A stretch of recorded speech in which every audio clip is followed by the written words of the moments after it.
এজন্য আল্লাহর হাবিব বলতেন লা নবিয়্যা বা'দি, আমার পরে কোনো নবী নাই, ওয়ালা রাসূলা, আমার পরে কোনো রাসূলও নাই।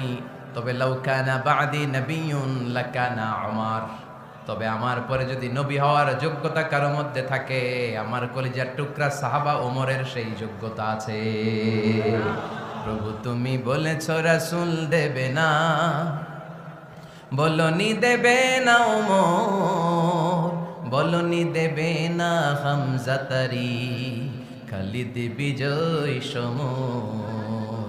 প্রভু তুমি বলেছো রাসূল দেবে না, বলনি দেবে না ওমর, বলনি দেবে না হামজা তারি, খালিদ বিজয় সমর। প্রভু তুমি বলেছো রাসূল দেবে না, ঠিক কিনা?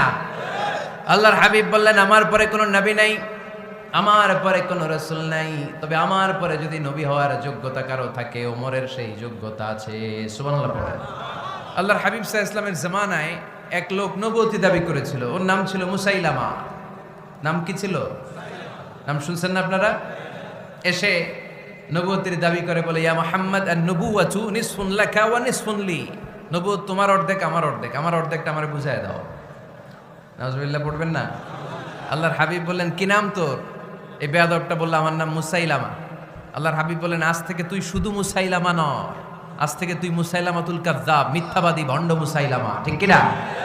এই বেয়াদবটা বিশ্বনবীকে কপি করত, আমার নবী যেমন যেমন করতেন ও তেমন তেমন করত। আল্লাহর হাবিব সাল্লাল্লাহু আলাইহি ওয়াসাল্লাম মদিনার নবজাতক শিশুদের মাথায় হাত বুলিয়ে দিলে বাচ্চাদের মাথার চুল বড় হয়ে যেত। এই বেয়াদবটাও কপি করে অনুকরণ করে তার এলাকায় নবজাতক বাচ্চাদের মাথায় হাত বুলিয়ে দিত, কিন্তু চুল বড় হওয়া তো দূরের কথা, যেই বাচ্চার মাথার তালুর মধ্যে এই বেয়াদবের হাত লাগছে ওই বাচ্চাগুলোর মাথা আজীবন ছিল টাক মাথা, কোনো চুলই গজায় নাই। আল্লাহর হাবিব সাল্লাল্লাহু আলাইহি ওয়াসাল্লাম লোনা পানির কুয়ার ভেতরে কুলি করে ফেলে দিলে ওই কুয়ার পানি মিঠা পানির কুয়ায় পরিণত হয়ে যেত, আর এই বেয়াদব মিঠা পানির কুয়ার মধ্যে কুলি ফেললে ওটা লোনা পানির কুয়া হয়ে যেত।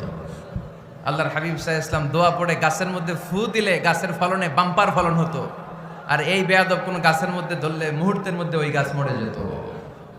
তার মানে নবীর সাথে বেয়াদবি করেছে, ঠিক কিনা? আল্লাহর হাবিব সাল্লাল্লাহু আলাইহি ওয়াসাল্লামের পরে আর কোন নবী আছে? মির্জা গোলাম আহমদ কাদিয়ানী নাম শুনছেন? শোনেন নাই? কে কে হাত তোলেন তো? সবাই শুনছেন? এই বেয়াদবটাও কাদিয়ান এলাকার লোক, সেও নবুয়তির দাবি করেছিল, কিন্তু তার পরিণাম ভালো হয় নাই, ঠিক কিনা? নবীরা পবিত্র, নবীরা যেই জায়গাটাতে মারা যায় ওই জায়গাটাও পবিত্র, কিন্তু এই বেয়াদবটা মারা গেছে টয়লেটের ভেতরে, টয়লেটের টাঙ্কি ভেঙে পায়খানার গোডাউনের ভেতরে পড়ছে।